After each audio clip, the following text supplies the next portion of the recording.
So we're here today with Bill Burkman. He is the program manager for forest inventory and analysis out of Knoxville, Tennessee. And Bill is part of the Southern Research Station with the USDA Forest Service. Bill, thanks for spending some time with us today. Thank you.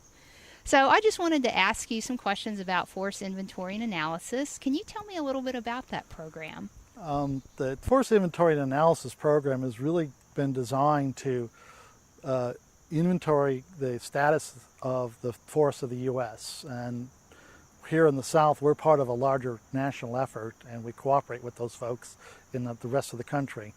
But the idea is to have we have a series of inventory plots across the U.S. and including the South. And we revisit those plots on a regular basis, and we measure things such as the types of trees that are there, how big they are, how that might have changed since the last time we were there.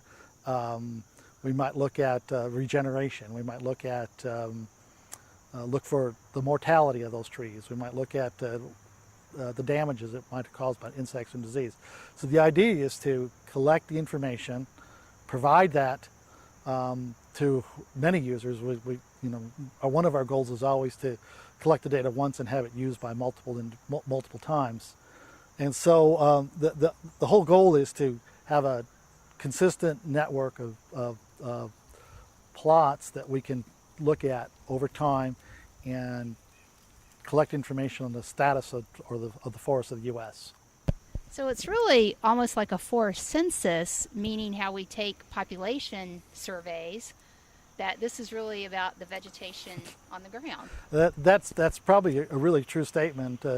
Some of our colleagues that have looked at said that trees count, so we count trees. So that's one of their mottos. That's very close to what we do. Unlike the census, we don't measure every tree out there. We measure a subset of them, and then we, using statistics and other tools, expand that up so we can get an idea of what's going on with the forests in the U.S. And so, yeah, it is like a census where we go out and monitor these locations and measure trees and things like that. So yeah, it is like a census.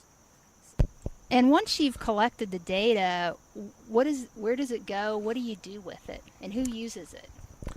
Well, the data comes in, and we have a complex computer programs that summarize it, process the data. One of our goals and one of our responsibilities is to make that data publicly available, and anybody can go online and query our information, ask questions. Say they want to know how many longleaf pine are in the state of Louisiana. They can do that.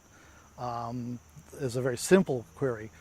Some forest industry uses the data in a much more visible manner, where they will go in and look at what our data says about the types of species, where they are, and make assumptions on availability.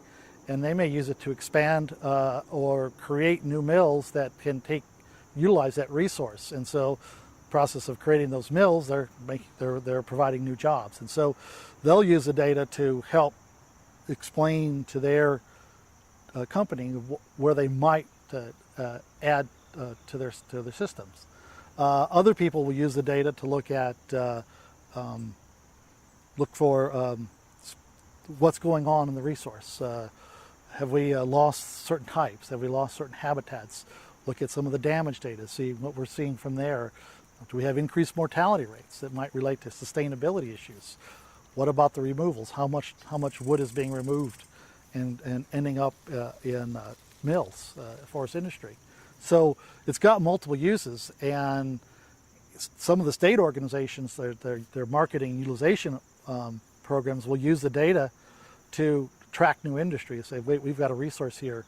Please come to our state. We can, you may be able to expand your operations here because we've looked at the data. So it's got multiple uses.